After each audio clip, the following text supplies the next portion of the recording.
আজকে পাকিস্তানের এক লেফটেন্যান্ট কর্নেল, ওনার বাবা অলরেডি জানিয়ে দিয়েছে পাকিস্তান আর্মির কাছে, আমার ছেলে যুদ্ধের ময়দানে আছে, ওর যদি পেছনে গুলি লাগে তাহলে আমার বাড়িতে নিয়ে আসবেন না, ওর যদি সামনে গুলি লাগে আমার বাড়িতে নিয়ে আসবেন, আমার জায়গা ঠিক করা আছে, কবর দিয়ে দেব।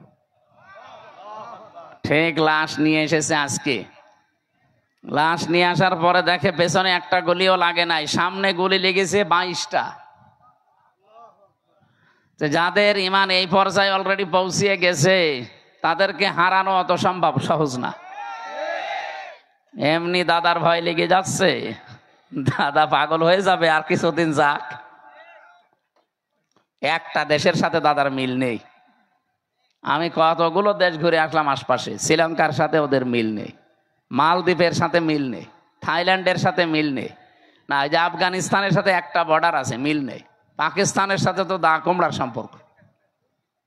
এরপরে ভুটানের সাথে মিল নেই, মায়ানমারের সাথে মিল নেই। আমাদের সাথে মিল ছিল, বুবু ছিল, বুবু নেই, মিল নেই। যাক, বুবু যখন চলে গেছে, এতদিন যারা বলতো আমাদের স্বামী স্ত্রীর সম্পর্ক, আপনারা ওখানেই থাকেন, কিন্তু দোলা ভাইয়ের সম্পর্ক আমরা মানি না। বুবু মানি, দোলা ভাই মানি, কারণ দোলা ভাইয়ের তো মুসলমানি দেওয়া লাগবে। এটাকে আমি বানালাম না। সারা বাকারা দৈমিনা নারী বিয়ে করতে পারবে না যতক্ষণ সে মুসলমান না হয়। দাদা তো এখনো মুসলমান হয়েছে, তার সাথে আপনি এতদিন মিথ্যা কথা বলেছেন জাতির লোকের কাছে যে আমাদের স্বামী স্ত্রীর সম্পর্ক হয় কি করে। দাদা হচ্ছে ফুল হাতা আর আমরা হাফ হাতা। আমরা হাফ হাতা না, এখানে কয়েকটা হয়তো ফুল হাতা থাকতেও পারে, ওই যে ছোট ছোট বাচ্চা যারা। সুতরাং আমাদের সাথে যদি এখন আত্মীয়তা করাই লাগে, দাদার এই বুড়ো বয়সে মুসলমানি দেওয়া লাগবে। আর আপনি এই বয়সে হাজাম পাবেন কোথায়? কি কথা বলছেন এখন? হাজাম কোথায় পাবেন? বুড়ো হাজাম নিয়ে যান, ও ছাতা দেখা যাচ্ছে আগা কাটতে যে গুড়া খেটে ফেলিস। জীবনের মতো দাদার মুসলমানের শখ মিটে যাবে। এই জন্য ওনার সাথে বিয়ে করা যেহেতু জায়েজ নেই, বউ একটু সাবধানে থাকবেন, কারণ ওই গরুর মুত খাওয়া লোক তো, ওদের তো চরিত্র ঠিক নেই। কথা বলেন না কেন? চরিত্র ঠিক আছে? চলো বউ কই? এই জন্য কে যেন গান বেজেছিল, মোদের বউ নাই, বাকিটা আর বললাম না, আমার নিজের মেয়ের ওপর পড়বে না, থাক। সম্মানিত ভাইরা, আমরা নিরাপত্তার জন্য যাদের কাছেই বলি না কেন, কেউ নিরাপত্তা দেওয়ার মালিক না। নিরাপত্তা দিতে পারে শুধুমাত্র আমাদের মালিক কে? আল্লাহ আয়াতের ভেতরে দুইটা কথা দিয়েছেন, আল্লাযীনা আমানু, যারা ঈমান আনে, ওয়ালাম ইয়ালবিসু ঈমানাহুম বিজুলমিন, এবং তাদের ঈমানের সাথে যারা শিরিক এবং জুলুম মিশ্রণ করে না। এখানে জুলুম মানে শিরিক। সুতরাং আমরা যদি নিরাপত্তা আল্লাহর কাছ থেকে পেতে যাই, আমাদের ঈমান যাই আছে, ঈমানের সাথে যেন কোনো শিরিক, কোনো জুলুম মিশ্রণ না হয়। কে কথা বলেন? কথা বলেন। আল্লাহ পাক বলেন, এ পর্যন্ত বলে আমি শেষ করে দেইনি, এর পরেরটা বলার জন্য আমি এ পর্যন্ত বক্তব্য দিলাম। আল্লাযীনা আমানু ওয়া লাম ইয়ালবিসু ঈমানাহুম বিজুলমিন উলাইকা লাহুমুল আমন। নিজে এইভাবে মনে হচ্ছে কুদরতির আঙ্গুল দেখিয়ে বলছে, এই মানুষগুলোই নিরাপত্তার হকদার। এরাই নিরাপত্তার হকদার যারা তাদের ঈমানের সাথে জুলুম এবং শিরিককে মিশ্রণ করে না। ও বাংলার মানুষেরা একটু খেয়াল করে দেখেন তো, আপনি কি আল্লাহর পাশিয়া ইউক্রেন? যেন প্রধান উপদেষ্টা আজকে বিকাল 3টায় ডেকেছেন, একটা জরুরি বৈঠক ডেকেছেন। বাংলাদেশের বিভিন্ন রাজনৈতিক দল, প্রশাসনে যারা আছে বিভিন্ন বিভাগে, তাদেরকে প্রধানদেরকে ডাক দিয়ে বলছে যে সতর্ক থাকা লাগবে। তার মানে কিছু আঁচ পেয়েছে, বছরেই মিথ্যা তথ্য ছড়িয়েছে। আপনি দেখেছেন মাইক্রোসফট, আপনারা তো এলাকায় গ্রাম্য মানুষ বেশি, যারা লেখাপড়া করে ইন্টারনেট বোঝে, মাইক্রোসফট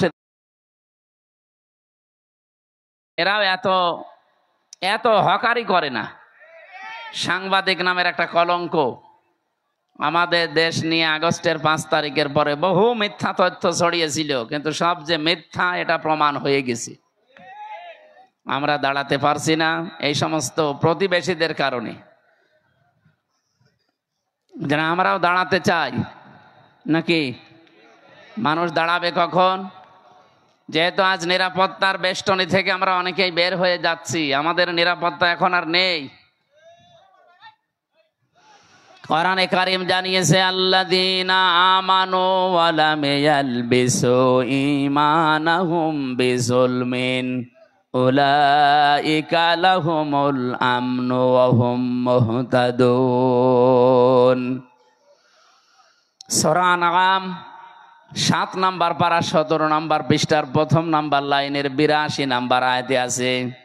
এটা তাফসীরে ফি জিলালিল কোরআন সৈয়দ কুতুব রহমতুল্লাহ আলাইহি লিখেছেন। আল্লাহ পাক বলেন, যারা ঈমান আনে আর ঈমানের সাথে কোনোদিন শিরিক আর জুলুম মিশ্রণ করে না।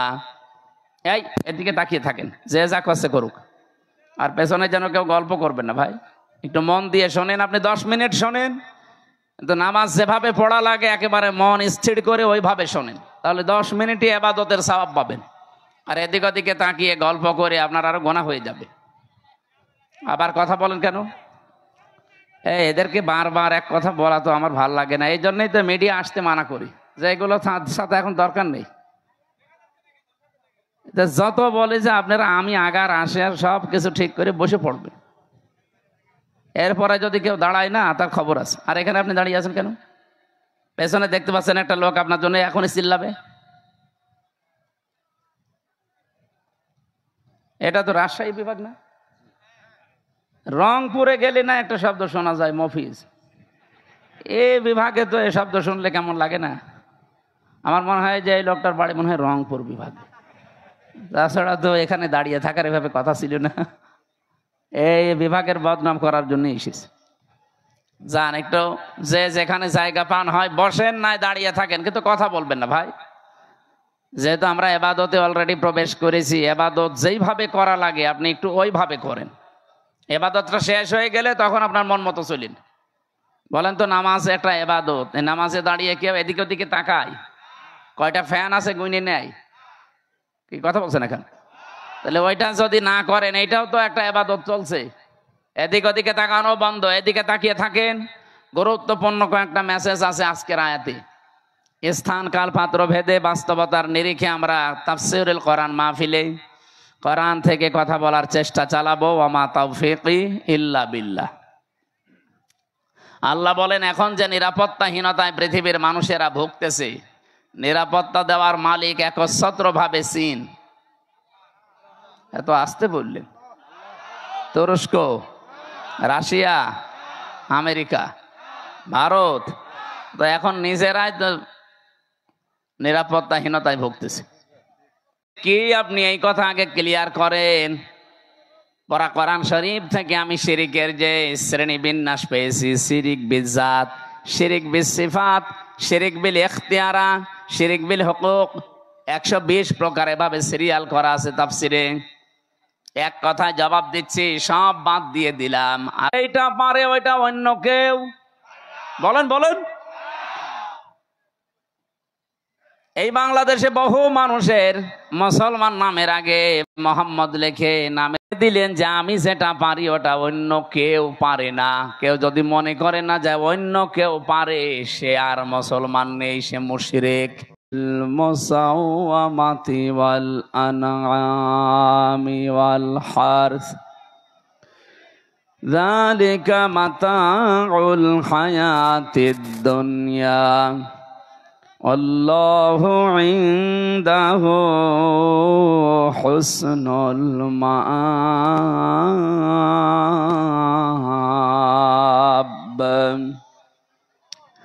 সাদাকতা ইয়া রাব্বানা।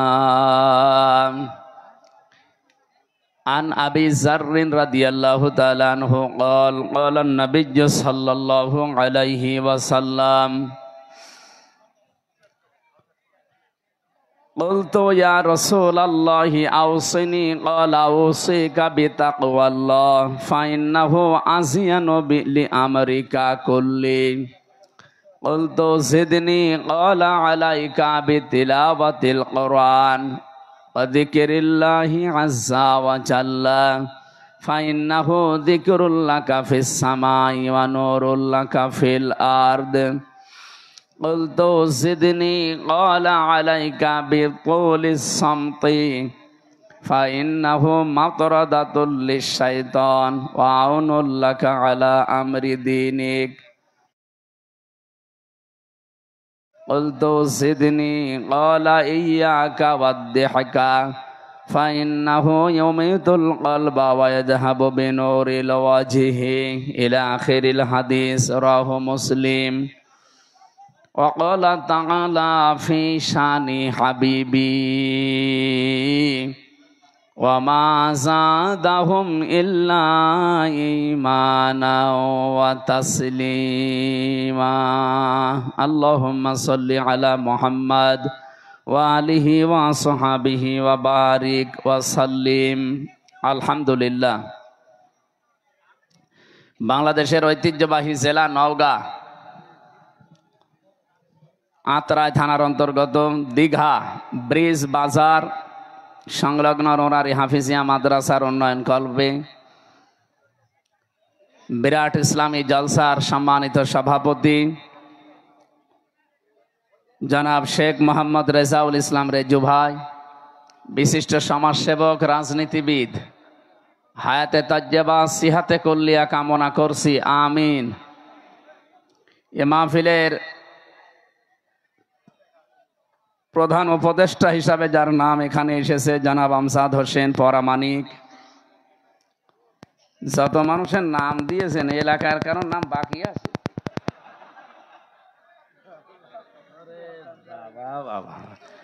আমার তো বাংলাদেশে মনে হয় কোনো থানা বাদ নেই, অন্তত আমি একবার হলেও গেছি। 630টা থানা, এত নাম তো দেখি না। পোস্টার যে লিখেছে কম্পিউটারে বসে বসে, তার মনে হয় জীবন শেষ হয়ে গেছে। আজকের মাহফিলের প্রধান অতিথি রেজু ভাই না, বিশেষ অতিথি আমাদের আমজাদ হোসেন ভাই, আমাদের সম্মানিত সভাপতি আমার আরাফাতের ভাই আলহাজ মনজুরুল আলম মঞ্জু, চেয়ারম্যান 2 নম্বর নাকি 3 নম্বর আহসানগঞ্জ ইউনিয়ন পরিষদ। আহসানগঞ্জ এটা স্টেশন আছে না একটা? হ্যাঁ, নাম শুনেছি। যাই হোক, যাদের নাম দিয়েছেন একবারে এমনি রাত হয়ে গেছে। আমার 9টায় ওঠার কথা, আপনারা তুলতে তুলতে 10:30 বাজিয়ে দিলেন। আমরা একবারেই দোয়া করলাম এদের জন্য, ওয়ারাফা'না লাকা যিকরাক, এদের মর্যাদা সম্মান আল্লাহ দুনিয়া আখিরাতে যেন আরো বাড়িয়ে দেন, বলেন আমিন। মঞ্চে বসা ওলামা একরাম, সামনে বসা মুসলমান ভাইরা, পর্দার আড়ালের সম্মানিতা মা এবং বোনেরা, প্রশাসনের ভাইরা, প্রাণপ্রিয় নওগাঁবাসী, আমি এই শক্ত চেয়ারে বসতে পারি না। রিমান্ডে ওরা অত্যাচার করেছিল, টর্চার করেছিল খুব বেশি, এই জন্য পেছনে খুব ব্যথা করে। 10 মিনিট বসলেই ব্যথা হয়ে যায়। এই জন্য যে এইটা দিয়েছি, ওটা বসে দেখতে পাচ্ছে না, নিয়েছিলাম এদের জন্য। তখন এই যে এটা দিয়ে নিলাম, এখন দেখি একটু তারপর আছে। আর একটা দিলে ভালো হতো, তো আইলে থাকলে আর একটা দেন, আর না থাকলে আর কি। এলাকা মনে হয় খুব সেরকমই না, মনে হয় গরিব এলাকা। না দেন, আর একটা তো আলে থাকলে দেন। মানে আসলে আমার শারীরিক সমস্যা তো, আগে তো ভালো ছিল, কিন্তু এই 3 বছরে ওরা একেবারে শেষ করে দিয়েছে। ফ্যানটা কি ঘরে না? একটু জ্বর থাকলে বাড়িয়ে দেন, একেবারে মনে হচ্ছে যে সে রওশনের স্বাদের মতো হয়ে গেছে। ঘরে ঘরে না, এভাবে হয়? দেন একটু বাতাস থাকলে যে বাড়িয়ে দেন। আরে আপনারা এখনো যারা দাঁড়িয়ে আছেন, এই যে মিডিয়া, তো বারবার কথা বলা লাগে আপনাদের কোন কারণে? প্রত্যেক জায়গায় বলি যে ঠিক করেই বসে পড়বেন। হ্যাঁ, এতক্ষণ দাঁড়িয়ে আছেন কোন কারণে? আপনি বসেন, আবার দাঁড়িয়ে আছেন আবার। এই এটা ইবাদতের জায়গা ভাই, হাসি ঠাট্টা আর কি আড্ডার জায়গা না, এটা এবাদত চলছে অলরেডি। এদিন চাঁপাই নবাবগঞ্জে গিয়েছিলাম, একটা জায়গা, বাজারের নাম আড্ডা বাজার। হুজুর আমরা এখানে আড্ডাই থাকি, আপনি আড্ডা নিষেধ করলে আমরা করবো কি? এই বাজারের নামই আড্ডা বাজার। এই বাজারের নাম তো আর আড্ডা বাজার না, দীঘা। এখানে একটা দীঘা বিশাল একটা